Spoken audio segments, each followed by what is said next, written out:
तो hello guys, आज हम देखने वाले हैं इन्फ्लुएंसर्स और सेलिब्रिटीज़ जो टीवी पे गए और उनकी बेइज्जती हो गई वहाँ पे। ये कोई हंसने वाली बात नहीं है, लेकिन वो तो देख के ही पता चलेगा।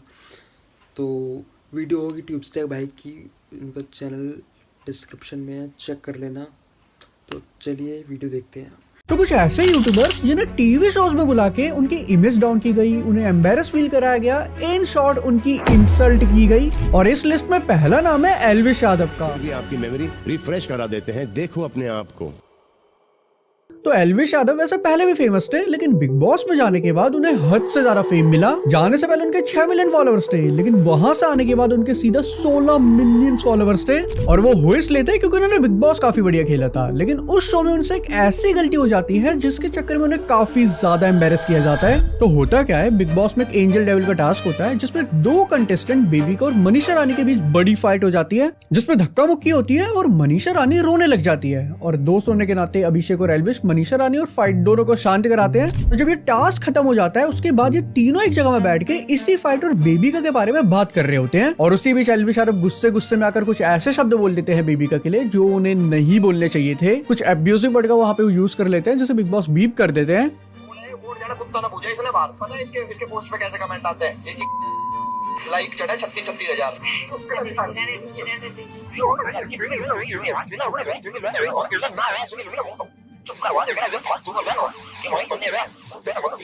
बाहर मिल गई ना गधे पे। एंड फिर इसी क्लिप को वीकेंड के बारे में सबको दिखाया जाता है। तुम खुद सोचो, पीठ पीछे तुमने किसी को गाली दी है, फिर उस क्लिप को उस पर्सन को तो दिखाया जा रहा है, साथ में पूरे घर वालों को भी दिखाया जा रहा है। और बिग बॉस वाले यहाँ पे भी नहीं रुके। इस इंसिडेंट को दिखाने के लिए वो वहाँ पे एल्विश की मदर को लेके आ जाते हैं, जो कि काफी ज्यादा गलत था। ठीक है, एल्विश ने गलती करी जिसको सबके सामने वहाँ पे कॉल आउट किया गया, वहाँ पे कोई दिक्कत नहीं थी। लेकिन टीआरपी के लिए वहाँ पे सीधा एल्विश की मदर को लेके आ जाना, वो काफी ज्यादा गलत था। बट इस सिनेरियो के चक्कर में एल्विश को वहाँ पे काफी एम्बेरस और इंसल्टिंग फील कराया गया। जब आपने खुद ने ये स्टोरी देखी आज, कैसा लगा आपको? सही नहीं लगा भाई। अगली है अंजलि अरोड़ा, जो एक यूट्यूबर नहीं एक इन्फ्लुएंसर है। इन्फ्लुएंसर भी नहीं कह सकते क्योंकि वो इन्फ्लुएंस करती क्या है। एक एक्स टिकटॉकर और रीलर है, जिसको तुमने तब डिस्कवर करा होगा जब उसकी कच्चा बादाम वाली रील वायरल हुई थी। वैसे इस रील में सिर्फ 33 मिलियन व्यूज थे, लेकिन इतने सारे मीम पेजेस में रील अपलोड हुई कि अंजलि अरोड़ा के अकाउंट में 100 मिलियन से ज्यादा की रीच गई थी। और वहीं से उसने 2 मिलियन फॉलोअर्स गेन कर लिए थे। मेरे आई थिंक 2 मिलियन बढ़े हैं उससे, कच्चा बादाम से मेरी अकाउंट रीच उससे गई थी 106 मिलियन। एंड उसके बाद वो काफी रोस्ट भी हुई थी और काफी ज्यादा फेम मिल गया था। तो उसी फेम के चक्कर में उसे लॉकअप शो में बुलाया जाता है, वही शो जहाँ से मुनावर भी फेमस हुआ था।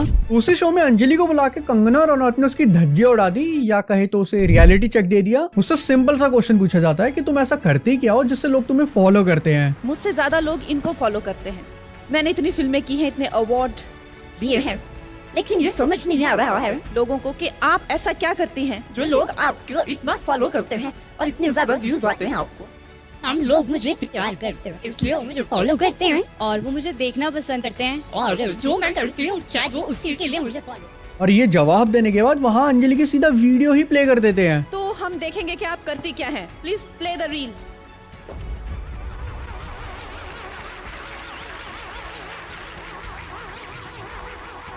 ना ये डांस था, ना ये गाना था, ना ये किसी तरह की कोई भावना को दिखाना था। ये इसको कह सकते हैं, हमारे हिमाचल में कहावत है कि मैं कौन, मैं खामोखा।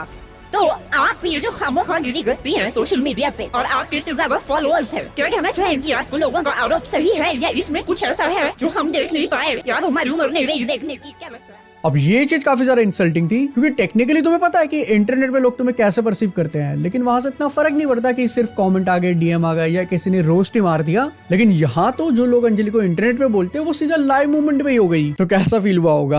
अगले है A2 मोटिवेशन, एके अरविंद अरोड़ा, जो वेदांतु, अनअकैडमी जैसे प्लेटफॉर्म में केमिस्ट्री टीचर रह चुके हैं। फिर इन्होंने अपना मोटिवेशनल चैनल शुरू करा और फिर अपना इन्होंने एक एजुकेशनल प्लेटफॉर्म कॉन्कर ऐप निकाला, जहां से तुम यूट्यूब, फेसबुक, लिंक्डइन, यहाँ तक कि मोबाइल चलाने तक का भी कोर्स कर सकते हो। और इसी प्लेटफॉर्म के पीछे लेके वो चले जाते हैं शार्क टैंक पे। अब वो जाते तो बड़े खुशी और कॉन्फिडेंट के साथ है, वहां जाते ही वो मोटिवेशनल लाइन बोलने लग जाते हैं। कुछ ख्वाब हैं जो आसमां से दूर चाहता हूँ, जिंदगी भले ही गुमनाम थी पर मौत मशहूर चाहता हूँ। मेरे 2-4 ख्वाब हैं जिन्हें मैं आसमां से दूर चाहता हूँ, जिंदगी चाहे गुमनाम रहे पर मौत में मशहूर चाहता हूँ। लेकिन यार दिक्कत ये थी कि वो हर बात को इतना घुमा के बता रहे थे कि शार्क खुद ही फ्रस्ट्रेट हो गए थे।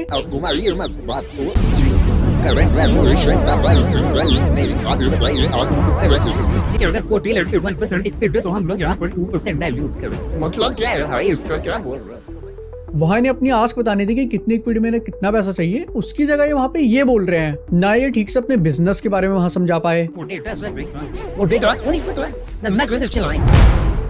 और जब शार्क्स ने इनके कोर्सेज देखे तो पता चला कि ये तो यूट्यूब पे फ्री में मिल जाता है। फिर पता चला कि इतने सारे कोर्सेज के साथ ये इंग्लिश भी सिखा रहे हैं। तो शार्क का वहाँ पे ऊपर से रिएक्शन कि भाई एक चीज पे फोकस रहो, इतनी सारी चीजें क्यों कर रहे हो। लाइव सेशन भी होता है जैसे इंग्लिश की लैंग्वेज के लिए हम चाहते हैं कि आप इंग्लिश लैंग्वेज भी सिखाते हैं जी। इवन ना ही इन्हें अपने कॉम्पिटिटर के बारे में पता था। आपको नाम बताइए, सीखो। नहीं सर, नहीं पता। जिसमें शार्क्स का ही कहना था कि तुमने ऑडियंस को इकट्ठा कर लिया, अब उसे अलग अलग जगह से मोनेटाइज करने के लिए कोई भी प्लेटफॉर्म निकाल रहे हो, भले तुमने उसकी नॉलेज भी ना हो। एंड पूरे एपिसोड में उनकी काफी ज्यादा इंसल्ट हुई थी, इसलिए पूरा कमेंट सेक्शन उनकी ट्रोलिंग से ही भरा हुआ था। अगली सिंगर या यूट्यूबर है ढिंचक पूजा, जिसे तुम सब जानते होंगे। इसका पहला वायरल सॉन्ग था सेल्फी मैंने ले लिया, तुम सबने सुना होगा। आज के टाइम उसके ऊपर 52 मिलियन व्यूज है। अब हर चीज की अलग अलग यूएसपी होती है जहां से तुम उसे जानते हो, पहचानते हो, लेकिन ढिंचक पूजा की यूएसपी यही है कि उसके गाने इतने बेकार है कि उसका वही बढ़िया फैक्टर है। इसीलिए उसे काफी सारे लोगों ने रोस्ट करा था और वहां से उसे बहुत फेम मिला था, और उसके चक्कर में वो बिग बॉस में चली गई थी। एंड वहां उसे सलमान खान से लेकर कंटेस्टेंट तक हर किसी ने उसे ट्रोल करा। लाइक स्टेज के ऊपर सलमान भाई के सरकास्टिक वे में ढिंचक पूजा के साथ सवाल जवाब हुए। तो आप ऐसा कैसे गा लेती हैं आप? हम लाख कोशिशों के बावजूद भी हम ऐसा नहीं गा पाते।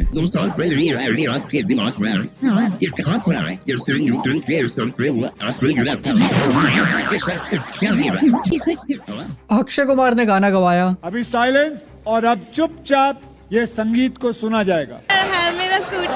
इवन अंदर कंटेस्टेंट ने भी कोई भी इज्जत नहीं दिखाई, हर टाइम उसके गाने का ही मजाक बनाया गया। कुछ भी जैसे अभी हमने किया ना, कपड़े मैंने पहने हैं आज ऐसा है और यूट्यूब पे जुए मेरे सिर में आज, सर पे मेरे लिखू का था। एंड ये चीज काफी ज्यादा इंसल्टिंग थी, भले वो बोले ना, लेकिन बुरा तो लगेगा ही सबको। अगला है थारा भाई जोगिंदर, जो मेनली फेमस हुआ था अपनी यो थारा भाई जोगिंदर वीडियो से। फेसबुक में दूसरे लोगों की मदद करता था, वहां से काफी फेम मिला, और डोनेशन के नाम पे 2.5 करोड़ के स्कैम के एलिगेशन में भी काफी फेम मिला।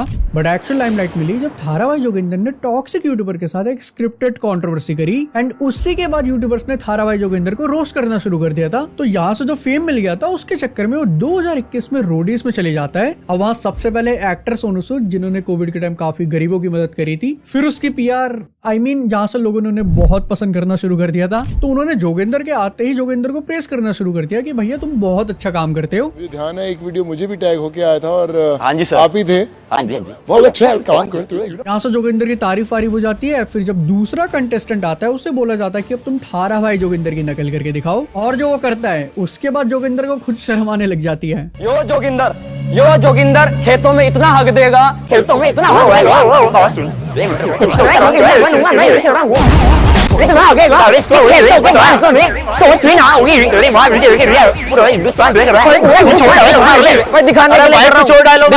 कहाँ जोगिंदर का एक ऑरा बन रहा था, वो सारा नेगेटिव में चला गया। अगले हैं UK07 राइडर, जो काफी फेमस ब्लॉगर है। इनकी एक कंट्रोवर्सी भी हुई थी आमिर माजिद के साथ, जो मैंने इस वीडियो के अंदर बताई थी। एंड उसके बाद इन्हें काफी फेम भी मिला था, बट ऑल ओवर पर्सनैलिटी काफी पसंद आती थी, लोगों को बढ़िया लगते थे। लेकिन जब एक्चुअल पर्सनैलिटी दिखी तब कुछ और ही हो गया। अब देखो अनुराग ने यहाँ पे कुछ भी करा, उसकी कैसी भी पर्सनैलिटी हो, अगर इसे हम साइड भी रखे तब भी एक्चुअल में बिग बॉस उसे जलील कर रहे थे अंदर। लाइक एक बार अनुराग को उन्होंने ऐसे डांस करवा दिया, और उसकी जब मीम कटी बाहर, तो बिग बॉस वालों को पता चल गया कि यहाँ से TRP आएगी, तो जानबूझ के उससे बार बार डांस करवाते थे। अब किसी को नहीं आता तो नहीं आता, उसमें क्या ही कर सकता है वो। पहले से टोका जाता रहा कि तो अपने फैंडम में ज्यादा घमंड मत कर, उसके बारे में ज्यादा बात मत कर। पूछता था कि मैंने इस पे गलत क्या करा, तो उसी चीज को वापस कॉल आउट करते थे कि तू वापस इस पे बात कर रहा है। इन शॉर्ट ऐसा टैग लगा देते कि तेरी खुद की कोई पर्सनैलिटी नहीं है, तो सिर्फ फैंडम के अपने भरोसे यहाँ पे आया है, और उसका घमंड दिखाता है, और सिर्फ उसी के भरोसे यहाँ पे बैठा है।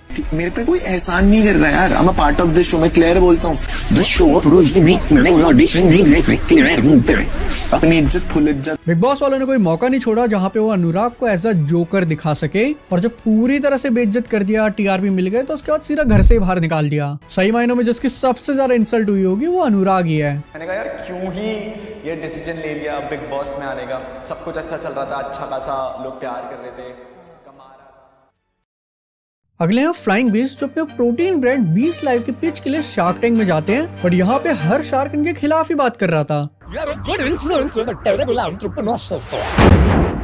पहला क्वेश्चन ही पूछ लिया कि अपनी यूट्यूब इनकम बताओ। 9.7 million कितना अर्न करते हैं?